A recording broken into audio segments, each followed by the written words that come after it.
Right now, somewhere in the last hour, you picked up your phone without deciding to. You didn't plan it. You didn't think I should check my phone now. Your hand just moved. The screen lit up. Your eyes scanned it for a few seconds, found nothing urgent, and you put it back down. Then, 20 minutes later, you did it again. If you added up every time you did that today, the number would probably embarrass you. You've been told this is a willpower problem, a discipline problem, something wrong with you that an app blocker or a digital detox is supposed to fix. But the real answer is far stranger. That motion, that twitch of the hand toward a glowing rectangle, is not new behavior. It's old behavior wearing a new costume. The circuitry driving it was built hundreds of thousands of years before screens existed. And it was built for one reason: to keep your ancestors alive.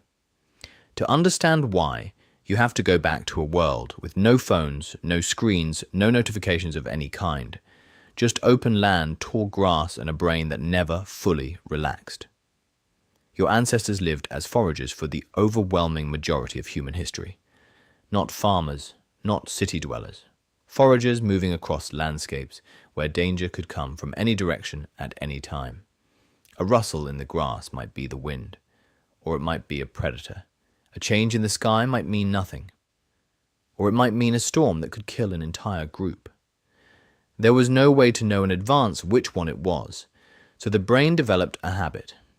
Check, look up, scan the horizon, listen. Then go back to what you were doing. Then check again a few minutes later.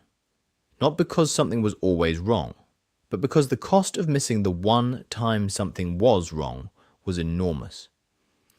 This is sometimes called the smoke detector principle, a term popularized by evolutionary psychologist Randolph Nesse.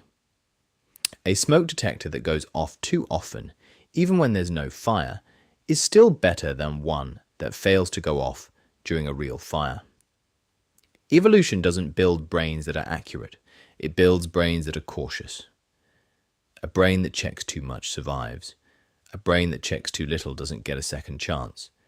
So checking became the default setting. Not checking felt, on some level, dangerous. Now here's where it gets stranger. This checking behavior wasn't just about predators. It was also about information, specifically information about other people. For most of human history, survival didn't just depend on avoiding lions. It depended on alliances. Who was angry with whom? Who had food to share? Who could be trusted and who couldn't?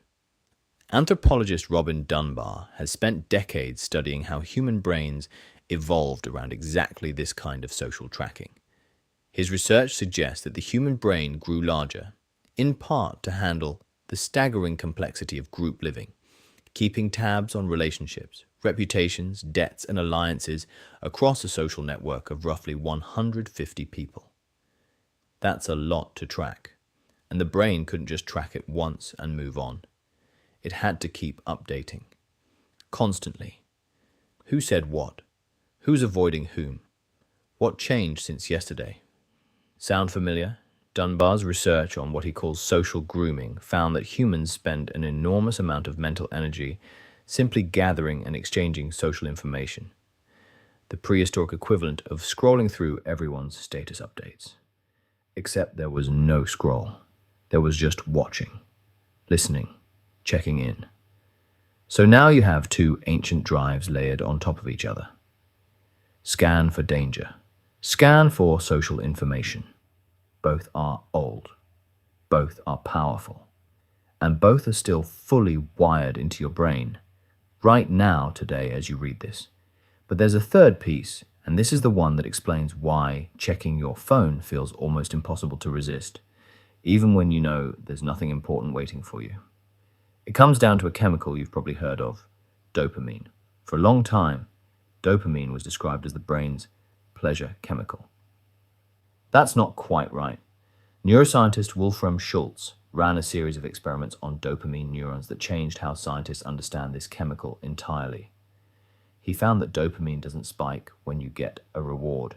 It spikes when you're uncertain whether you'll get one. Uncertainty is the trigger. not the reward itself. This means the most powerful dopamine response doesn't come from something good happening. It comes from not knowing whether something good is about to happen. Decades earlier, a psychologist named B.F. Skinner had already stumbled onto a version of this. Without knowing the chemistry behind it, Skinner ran experiments on pigeons, giving them food pellets on different schedules. Some pigeons got a pellet every single time they pressed a lever. Predictable. Boring. Those pigeons pressed the lever occasionally when they were hungry and then stopped. But other pigeons got a pellet only sometimes, on an unpredictable schedule. No way to know which press would pay off. Those pigeons pressed the lever obsessively, over and over, even when they weren't hungry, even when nothing was coming.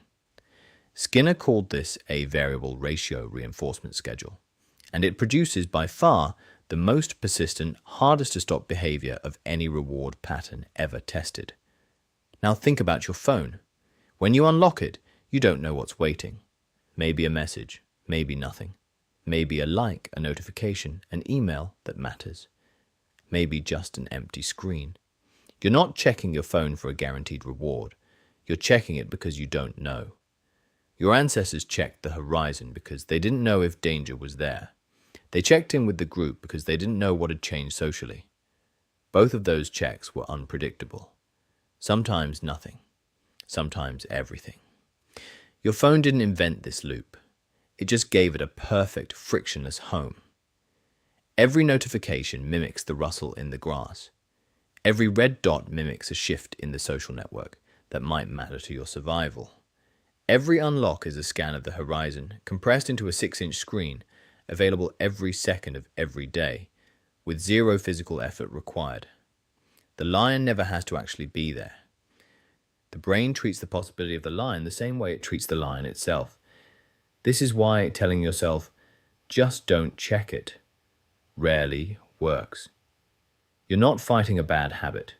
You're fighting a survival mechanism that kept your ancestors alive for hundreds of thousands of years, a mechanism so old and so deep that it doesn't recognize the difference between an actual threat and a glowing rectangle in your pocket.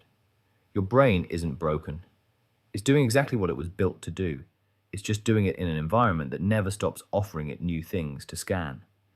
So tonight, when you feel that pull, that automatic reach toward your phone for no clear reason, you'll know what's actually happening underneath it.